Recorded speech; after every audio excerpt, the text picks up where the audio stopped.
Buenas tardes desde España y muchas gracias por invitarme a participar en este primer Congreso Internacional de Innovación Educativa para la ciudad de Perú de Arequipa. Mi nombre es Santos Orejudo y voy a presentarles una comunicación titulada Constructos de la psicología positiva para desarrollar competencias personales en edad escolar. Antes de continuar, quiero aprovechar la ocasión de agradecer a la organización y en particular al profesor Inge Orlando por haberme cursado esta invitación y también a la profesora Milagros González por haber tenido la deferencia de acordarse de mí y de pedirme participar en este congreso, que me parece especialmente interesante por cuanto me permite poder utilizar medios de comunicación que habitualmente escaparían a nuestro uso cotidiano. Bien, como decía, el objetivo de esta conferencia es aproximarnos a una línea de investigación que vengo desarrollando desde hace algunos años y que ha tratado de centrarse precisamente en cómo desde la psicología podríamos dar respuestas a aspectos que tradicionalmente han sido muy interesantes para los educadores y muy importantes porque presuponen tener alguna respuesta a cuestiones relacionadas con cómo es el desarrollo de los niños desde una perspectiva personal, qué hace que sean niños felices, que estén bien adaptados al contexto, que de alguna manera puedan tener la capacidad de hacer frente a las adversidades y poder encontrar medios en los que trabajar cotidianamente en las aulas y dar respuestas a educadores, a familiares y demás interesados en este campo. Como digo, esta línea viene desarrollándose por mi parte desde el año 2006. En la misma se han desarrollado numerosos trabajos científicos, tanto tesis doctorales como trabajos previos de investigación en trabajos fin de maestría, publicaciones en congresos y publicaciones científicas en diferentes revistas. Pertenezco al Departamento de Psicología y Sociología de la Universidad de Zaragoza en España y en particular imparto mi docencia en la Facultad de Educación de esta misma universidad. El esquema que voy a seguir para desarrollar esta conferencia va a partir en primer lugar de un análisis de lo que entendemos por las competencias personales en el entorno educativo, muy breve, y aproximaremos esta respuesta, como bien decía antes, desde dos constructos que corresponden con dimensiones cognitivo-sociales y que además se ubican en lo que tradicionalmente denominamos como la psicología positiva. En particular voy a hablar del optimismo y de la esperanza. Para continuar en la respuesta a cómo podemos mejorar, cómo podemos trabajar haciendo que los niños adquieran las competencias vinculadas a estas características del optimismo y de la esperanza,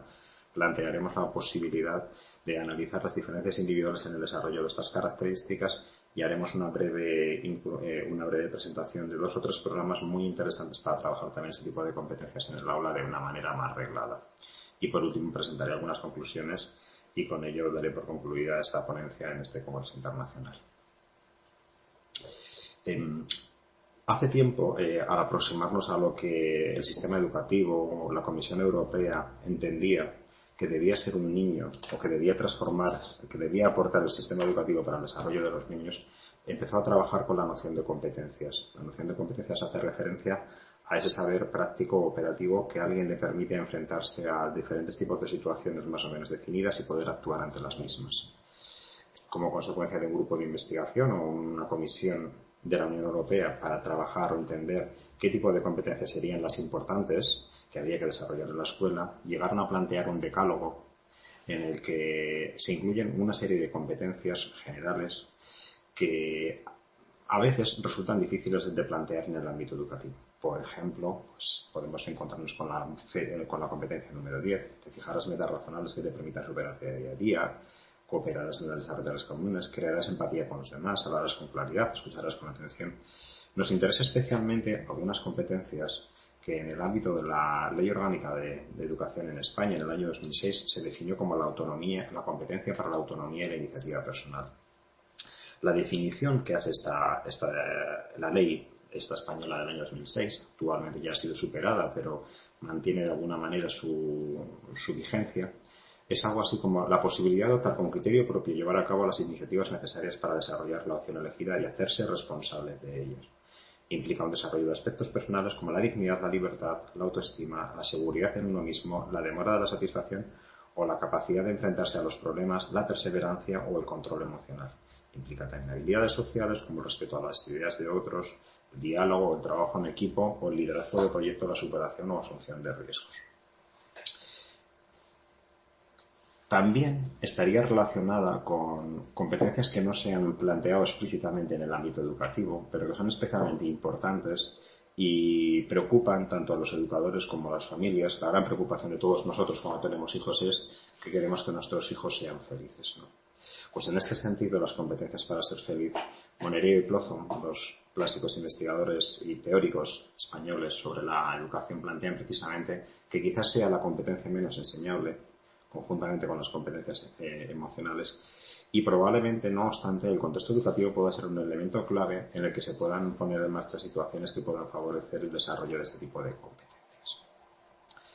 Dada la dificultad que supone abordar este tipo de campos, desde hace bastantes años han emergido enfoques teóricos que han tratado de analizar el proceso de adquisición de competencias por parte de los jóvenes y han sido un enfoque alternativo a los enfoques centrados en el déficit y en las dificultades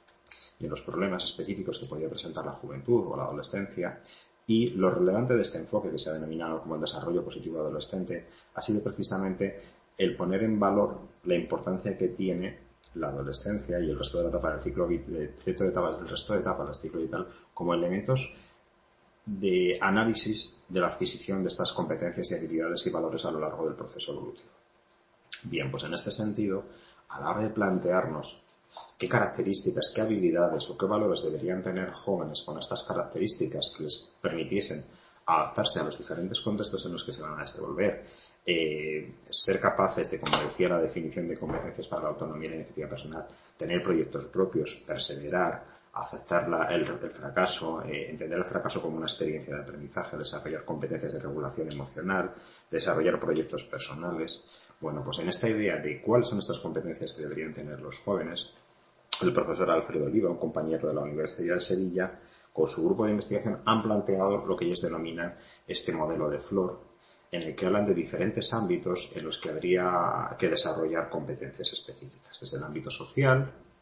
desde el ámbito cognitivo, el ámbito emocional o el ámbito moral. Y reservan para el centro de esta FLOR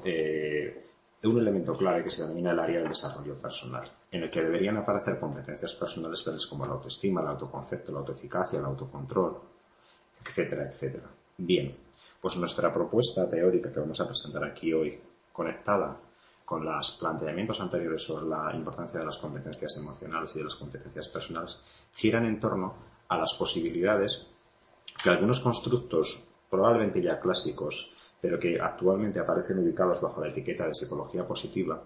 son capaces de ofrecernos para poder analizar cómo funcionan los jóvenes adolescentes, cómo adquieren estas competencias y qué contextos son los más favorecedores para el desarrollo de las mismas. Planteo, en este caso vamos a analizar únicamente dos constructos, el optimismo y la autoeficacia, aunque bien es cierto que en nuestros estudios durante todos estos años hemos incorporado también pues, el sentido de coherencia y algunos otros elementos de manera más tangencial, pero que también tienen una importancia fundamental a la hora de enfrentarnos al estudio de estas características personales. Bueno, pues con respecto al optimismo, hablar de optimismo hoy en día requiere entender diferentes aproximaciones teóricas al estudio del mismo. Una buena parte de los mismos estarían recogidos en este manual del profesor Chan del año 2001, en el que hacen una aproximación teórica muy interesante a diferentes aspectos de diferentes modelos de optimismo. Hoy, dos de los más extendidos serían el modelo de optimismo disposicional de Sawyer y Carver, que hace referencia fundamentalmente a plantear que todos nosotros podemos ubicarnos en una dimensión de optimismo y pesimismo en el que podemos entender o creer o considerar que nos aproximamos al polo optimista, cuando entendemos que esperamos que las cosas nos vayan a ir bien de manera general en el futuro. Implica creer que nos ocurrirán elementos positivos, que ocurrirán cosas favorables en nuestra vida, pero también implica creer que cuando hay adversidades y las va a aparecer, vamos a poder afrontarlas con cierto éxito y vamos a poder adaptarnos también a las mismas. Un poco antes, en el año 78, el profesor Abramson y sobre todo el profesor Seligman, denominado hoy como padre de la psicología positiva, habían planteado también otro modelo en el que también podíamos ubicar creencias optimistas, pero en este caso no basadas en la creencia de que nos ocurrirían eventos favorables en el futuro, sino que partían del análisis de las explicaciones atributivas que generábamos sobre los acontecimientos pasados. de tal manera que cuando percibíamos control sobre los acontecimientos pasados, sobre todo con aquellos acontecimientos positivos, y percibíamos control y la posibilidad de modificar o entender que tenían una importancia muy puntual los acontecimientos negativos, esto generaba lo que denominábamos el estilo atributivo optimista y favorecía conductas parecidas a las que ya hemos expuesto con el modelo disposicional. Ambos dos modelos comparten en común una idea de percepción de control como elemento clave. Hay diferentes estudios que correlacionan o ponen manifiestas correlaciones entre punto 20 y punto 70 en estos dos constructos. Y otra visión adicional de optimismo, porque supone la incorporación de diferentes tipos de elementos también, es el modelo del optimismo planteado por el profesor Valenzuela de la Universidad de Salamanca, que plantea que coexisten dentro de estas creencias de optimismo cuatro elementos. Los elementos de contingencia, o sea, cuando hacemos algo en nuestro entorno podemos manipularlo, podemos modificarlo, porque lo que hacemos sobre nuestro entorno tiene efectos en el mismo. Las expectativas de éxito, que serían similares al modelo de optimismo disposicional, las expectativas de control interno, que serían parecidas, podrían quedar recogidas en el constructo de estilo atributivo, y las expectativas de eficacia, que haría referencia a esa capacidad de creer que podemos poner en marcha los planes de acción específicos que podamos necesitar en diferentes contextos. Las investigaciones sobre los efectos del optimismo en la adaptación, en la salud, en el bienestar, han sido numerosas, y cualquiera que incorpore la palabra optimismo en un buscador de bibliografía especializada como Scopus encontrará numerosas referencias al mismo. Lo más importante de este constructo, como decíamos antes, es plantear qué diferencia a las personas que puntúan alto en optimismo cuando se enfrentan a situaciones prototípicas. Bien, por un lado, hay un elemento clave, y es que estos constructos, estos sistemas de creencias se relacionan con la motivación. De tal manera que, por lo general, cuando se enfrentan a dificultades, las personas que se aproximan a este polo optimista utilizan estilos de afrontamiento mucho más centrados en el problema y mucho menos centrados en la emoción. Y además esto supone una mayor presencia de metas, de propósitos en la vida, y una mayor persistencia en poder alcanzarlas y en poder hacer frente a las adversidades cuando aparecen en el proceso del mismo. Y también encontramos que el optimismo predice un menor impacto de los estresores cuando estos aparecen en nuestro entorno, por cuanto tenemos la creencia de que podemos hacer frente a los mismos, y supone una menor respuesta de estrés. Conjuntamente con el constructo del optimismo, quería presentar también el constructo de la esperanza, hope en inglés. Constructo de esperanza en castellano a veces tiene unas connotaciones distintas a las que puede tener en inglés, se asocia a ciertas creencias religiosas, pero en su momento, cuando Snyder plantea este constructo, lo hace en términos cognitivos sociales, tal y como aparecen con los modelos anteriores, y plantea claramente la importancia de las metas en nuestro desenvolvimiento cotidiano. Toda nuestra conducta estaría guiada por las metas estructuradas y jerarquizadas, y en pro de estas metas pondríamos en marcha diferentes conductas. Y plantea Snyder que hay dos sistemas de creencias que son claves en la perseverancia para alcanzar estas metas. Por un lado, el sentido de agencia, o sea, la capacidad de creer que somos capaces de poder alcanzar estas metas y perseverar en el proceso que nos encamina hacia las mismas, y sobre todo que somos capaces y que creemos que podemos poner en marcha diferentes planes de acción o diferentes estrategias para alcanzar estas metas cuando nos encontramos ante dificultades. Como pueden comprobar ustedes, este modelo tiene grandes elementos en común con el modelo de optimismo disposicional del que habíamos venido hablando antes, por cuanto las metas aparecen también como elementos claves. Diferentes investigaciones han puesto de manifiesto la importancia que tiene este constructo en predecir diferentes tipos de conductas, por ejemplo, el rendimiento académico, la finalización de estudios, o rendimientos en el ámbito deportivo, la adherencia a tratamientos de salud o estresores, etcétera, etcétera. Estos modelos tienen como elementos comunes, como decía antes, la posibilidad de poder explicarlos dentro de un marco de lo que se denomina las teorías de autorregulación del comportamiento, descritas por Seller y Carver y otros autores, en los que se plantea fundamentalmente que hay un triángulo vinculado a las metas, a las conductas que ponemos en marcha para alcanzar estas metas y a las emociones que se generan en este proceso. De tal manera que aquellas conductas que nos orientan hacia metas generan emociones positivas. El tener metas predice que vayamos a poner en marcha determinado tipo de conductas, y experimentar emociones negativas reforzará las conductas que nos orientan a las metas, mientras que por el contrario, el proceso de alejarnos de las metas específicas que buscamos va a suponer la presencia o la aparición de emociones negativas. Ahora bien, como podemos observar en el margen izquierdo de la diapositiva, hay todo un sistema de creencias que vincularían nuestras conductas en este proceso, o que se vincularían a nuestras conductas en este proceso y a las emociones y a las metas. Por un lado estaría todo el sistema de expectativas de éxito del que veníamos antes con el modelo Seller y Carver, pero también todo el sistema de percepción de control que emerge de los modelos de optimismo fundado, por ejemplo, como hemos expuesto antes, o el modelo de estilo atributivo. Y también todo el conjunto de percepciones sobre nosotros mismos que avalan las posibilidades o las expectativas de éxito que ya veníamos planteando. Y por último, todo ese tipo de procesos no es independiente de los recursos con los que cada uno de nosotros contamos. Recursos personales y recursos procedentes del contexto. Con algunos constructos de los que hemos venido planteando antes, pues bueno, podemos encontrar, por ejemplo, con el sistema de expectativas, pues el optimismo, la esperanza o el optimismo fundado. Dentro del sistema de percepciones del ser, pues el autoconcepto, la autoeficacia, la autoestima, y como recursos,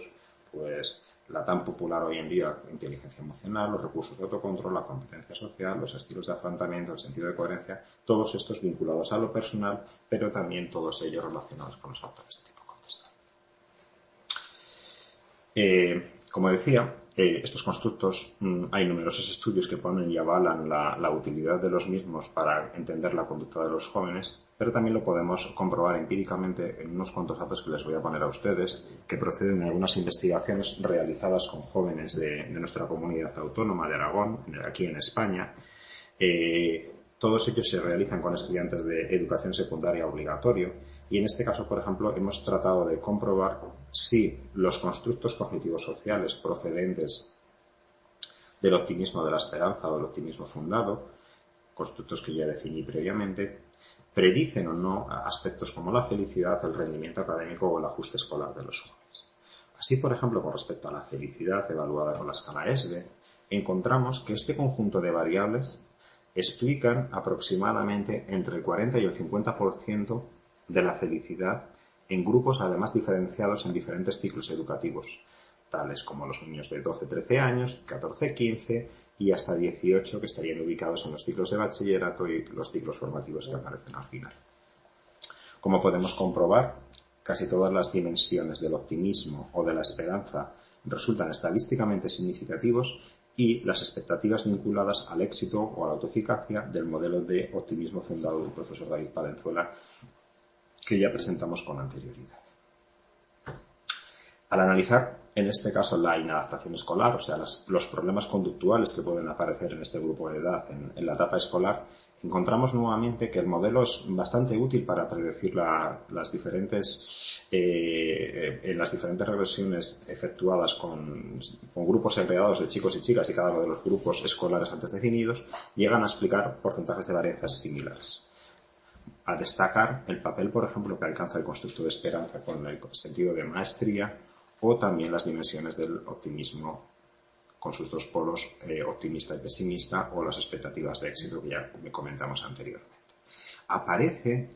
un grupo especialmente interesante aquí, que sería el grupo de ciclos educativos, hablaremos de ellos un poquito más adelante, en el que este grupo específicamente solamente encontramos un predictor de inadaptación, que serían las expectativas de indefensión,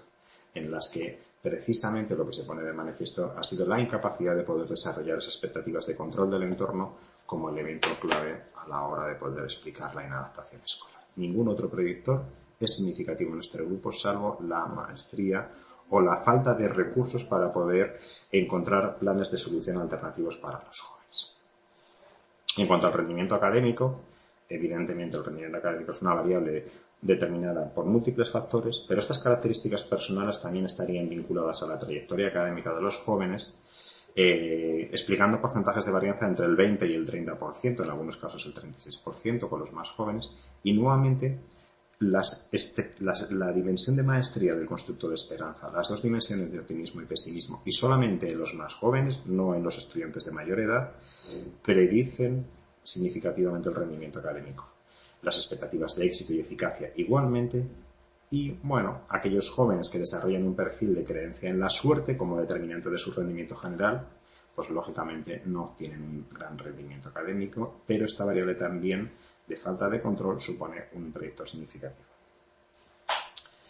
De manera longitudinal encontramos un resultado parecido con el rendimiento no en el mismo momento de ser evaluado, sino 3 meses después de haberse tenido en cuenta los datos anteriores. Con todo ello surge la posibilidad de pensar, bueno, pues parece interesante que nuestros jóvenes adquieran las características pues, de esperanza o adquieran las características del pensamiento optimista, ¿verdad? Bueno, una respuesta a este problema podría venir dada de la posibilidad de poder analizar cómo los jóvenes adquieren estas competencias en su proceso de desarrollo. En este sentido, parece una perogrullada, pero suele ser interesante señalar que lo que no suele funcionar nunca es que alguien desde fuera nos diga que tenemos que ser optimistas, porque por lo general este es el camino más fácil para lograr que nadie alcance estas características. Lo que sí que es cierto es que hay 3 alternativas muy bien delimitadas. Una primera, como ya dije antes, es pensar o analizar cómo se produce el desarrollo de estas características a lo largo del ciclo vital. También se podría encontrar programas de desarrollo específico de estas características y a veces, pues, obviamente, también cada uno de nosotros podemos reflexionar sobre nuestro propio nivel de desarrollo, la asesoría profesional, la terapia u otros modelos de intervención psicológica. Modelos, no obstante, que nunca tendrían el papel preventivo que pueden tener los dos anteriores, sobre todo en el entorno del sistema educativo. En este sentido, la primera pregunta sería, ¿de qué depende que haya personas más optimistas que otras? Hasta el presente, los datos dicen que hay numerosos diferentes factores que influyen en el desarrollo de estos sistemas de creencias. Un primer papel se ha vinculado con el desarrollo vinculado a la herencia, la presencia del modelado, experiencias directas o otras variables generales, como por ejemplo el nivel socioeconómico de la familia. Todas estas variables se han relacionado con indicadores de optimismo. De todos ellos, quizás la hipótesis más relevante sea la denominada como la hipótesis del modelado indirecto, en la que por lo general lo que se plantea no es tanto que los niños aprenden directamente de su entorno, el sistema de creencias, sino que cuando se enfrentan a diferentes tipos de situaciones es en las mismas en las que los padres, los educadores, suelen realizar atribuciones de por qué este tipo de factores han ocurrido, este tipo de eventos han ocurrido, y es en ese proceso donde más aprenden los jóvenes cómo desarrollar su sistema de creencias. No obstante, el elemento clave que permite el desarrollo de este sistema de creencias estaría vinculado a los logros y cómo el entorno define estos logros. Los logros son importantes y están relacionados con optimismo, por ejemplo, relaciones exitosas con los padres, lo cual es un tipo de logro, las relaciones positivas con iguales, lo cual normalmente es otro tipo de logros, logros en intereses particulares en ámbitos muy específicos como el rendimiento deportivo, el académico, el éxito profesional, todos ellos estarían vinculados con logros. Estos logros, lo relevante que tienen es que generan percepción de control, como dijimos antes, por lo tanto aprendemos a través de ellos y sobre todo de manera muy importante cuando el entorno nos devuelve la información de que hemos sido los responsables de los mismos, generan emociones positivas, generan la presencia de nuevas metas y las metas retroalimentan este papel tan importante con la percepción de control y con el nuevo moto. Y también es verdad que no son iguales para todos ni en todos los contextos ni en el mismo contexto, por ejemplo, chicos y chicas. Siempre, no obstante, los logros serán relevantes cuando el entorno nos devuelva información significativa sobre los mismos. En este sentido, por ejemplo, distintos estudios han analizado de manera conjunta el papel de la familia en el desarrollo de estos estilos educativos, de estos sistemas de creencias. Y el constructo más utilizado ha sido el de estilos educativos. Los datos avalan la alta relación de los estilos educativos con el logro de estos sistemas de creencias, destacando fundamentalmente las características que estarían detrás de estilos educativos que favorecen estos sistemas de creencias. Por ejemplo, aquellos padres más receptivos a las necesidades de sus hijos basan la interacción con los mismos en el control, en la supervisión y en el afecto, utilizan el razonamiento, la empatía o la participación en la toma de decisiones o promueven y promulgan la autonomía. Cuando encontramos estas características, diferentes estudios ponen de manifiesto, por ejemplo, en fuertes relaciones con los sistemas de creencias optimistas. en un estudio también reciente realizado también en nuestra comunidad autónoma por nuestro grupo de investigación, encontramos que estos 4 estilos educativos familiares tienen una correlación dentro de un modelo de regresión sobre el sistema de creencias optimistas definido tanto por el optimismo como por el pesimismo, como los componentes de la esperanza y de la autoeficacia, pesos en la regresión de 0,57, lo cual avala claramente la importante relación antes mencionada. Esta segunda dimensión, no hemos hablado mucho sobre ella, pero correspondería con otro constructo definido en este ámbito como el sentido de coherencia, en el que nuevamente también vemos que el entorno educativo familiar se convierte en un factor muy importante. Con esto no queremos decir que la familia sea el único contexto en el que se deben desarrollar estos sistemas de creencias, sino que nos interesa identificar, como ya hemos mencionado antes, el tipo de interacción que se puede establecer en un contexto que promueva estos sistemas de creencias. En este sentido, en el contexto escolar hay bastantes menos trabajos, pero no quiere decir que lo vinculado al rendimiento académico, uno de los indicadores de logros más importantes en nuestra sociedad, en el que aparece la interacción claramente con los docentes, o que aparecen relaciones con los no iguales, o la oportunidad de participar en otro tipo de actividades extracurriculares, no sean importantes en el desarrollo de estos sistemas de creencias, sino que más bien tienen también un papel muy importante que hoy no podemos detenernos a desarrollar de manera más profunda. Pero siempre quería mostrarles unos poquitos datos en los que se ha comparado a 3 grupos de jóvenes caracterizados por su nivel de rendimiento académico y la trayectoria académica vinculada a las mismas. De tal manera que, por ejemplo, aquí, analizando las puntuaciones en optimismo disposicional de jóvenes entre 17 y 18 años que están cursando estudios de bachillerato y que, por lo tanto, van a acceder a la universidad, jóvenes que no han acabado ni siquiera la educación secundaria obligatoria y estarían haciendo lo que en España son los sistemas alternativos de formación sin haber concluido ni siquiera la enseñanza obligatoria básica, o jóvenes que, aun habiendo concluido este sistema, lo hacen orientándose hacia la formación profesional, vemos que puntúan mucho más alto los jóvenes de una trayectoria definida por la sociedad como de éxito o de mayor promoción para acceder a la universidad que aquellos jóvenes, por ejemplo, que arrastran una trayectoria para el sistema educativo de muchísimo menos éxito y muchísimo menos adaptación al mismo. Con las puntuaciones de agencia podemos comprobar exactamente lo mismo. Como señalamos antes, también no es lo mismo para chicos y chicas lo que ocurre. En este gráfico, fruto de otra investigación distinta, también podemos comprobar, por ejemplo, cómo estos eventos positivos o los logros en diferentes indicadores, en diferentes ámbitos, determinados por los resultados de los mismos, como por ejemplo en este caso las cosas buenas y malas que nos ocurren con los iguales o los conflictos en el entorno familiar, los acuerdos en el ámbito familiar, vemos, por ejemplo, cómo los chicos, al tener relaciones exitosas con los iguales, se convierten en un potente predictor del optimismo. Evidentemente que nos vayan mal las cosas o la ausencia de logros, perdón, la presencia de conflictos marca todo lo contrario. En el caso de las chicas, no obstante, no es tan importante los eventos positivos con la familia como sí lo son la presencia de conflictos en el ámbito familiar o los acuerdos en el ámbito familiar. Estas diferencias entre chicos y chicas son estadísticamente significativas, como decíamos antes. Y por ir concluyendo esta ponencia y con un cierto reparo de no haber podido tener más tiempo de haber explicado con mayor profundidad las implicaciones de estos datos, sí que quería destacar la posibilidad también de trabajar en otros ámbitos a través de programas claramente estructurados para trabajar en el entorno educativo.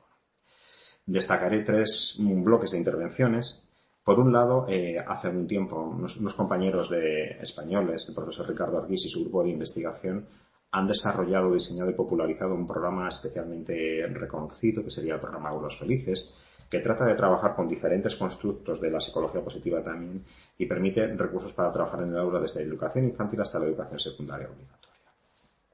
Muy interesante también los profesores, el programa de Resilient Children del profesor Brooks y del profesor Goldstein,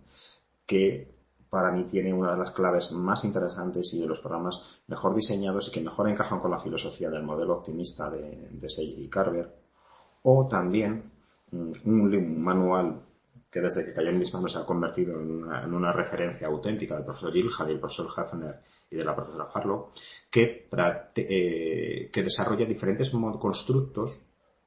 y especialmente interesante es el capítulo dedicado al modelo de esperanza. El modelo de esperanza es un modelo altamente sugerente para trabajar en el entorno educativo, en el entorno de metas y en el entorno sobre todo de creencias de agencia y el desarrollo de planes alternativos de acción ante los problemas, ante las dificultades, el constructo de los PADs. Y por concluir, bueno, señalar la posibilidad de poder abordar el desarrollo de competencias personales en la escuela a través de estos constructos de la esperanza, de la autoeficacia, del sentido de coherencia o del optimismo, que ofrecen muchas posibilidades sobre su desarrollo y sobre los elementos claves que están implicados en el desarrollo de los mismos, de cara a poder tener recursos para educadores, para familiares, para orientadores, para cualquier persona que esté en contacto con grupos de jóvenes, para poder tener claves, para poder ubicar su interacción con los mismos como elementos claves de su desarrollo, poder incorporar en el rol del docente muchos de los elementos que hemos aquí planteado. Y también hay que tener en cuenta, no doy tiempo para poder desarrollarlo, pero que hay también una dimensión evolutiva dentro de estos constructos que es tremendamente importante, dado que no es igual los procesos de pensamiento optimistas ni el funcionamiento del pensamiento optimistas en los niños que en los adolescentes o con los adultos. Atender a estas dimensiones, profundizar en la investigación sobre el desarrollo de estas dimensiones también nos ayudaría a entender muchísimo mejor si las influencias previamente mencionadas aparecen ya en edades tempranas o no. Algunas investigaciones recientes en nuestro grupo de investigación avalan también esta idea y parecen especialmente sugerentes y dejan una línea de investigación muy interesante de cara al futuro. Y simplemente darles las gracias por su atención. Ha sido un placer para mí poder interactuar, poder estar con ustedes, aun cuando sea a distancia, a través de medios grabados como los que aquí les estoy dando. Y no quiero concluir sin desearles una feliz tarde y decirles que les invitamos en Zaragoza en el año 2017, en el mayo del 2017, en el tercer Congreso Internacional de Inteligencia Emocional y Bienestar, congreso que se celebrará en la ciudad en la que estoy hoy mismo y en la que tenemos una preciosa tarde de lluvia, una tarde otoñal, y desearles, como ya les dije, muchas gracias por su atención y espero que disfruten el congreso. Muchas gracias y un cordial saludo desde España.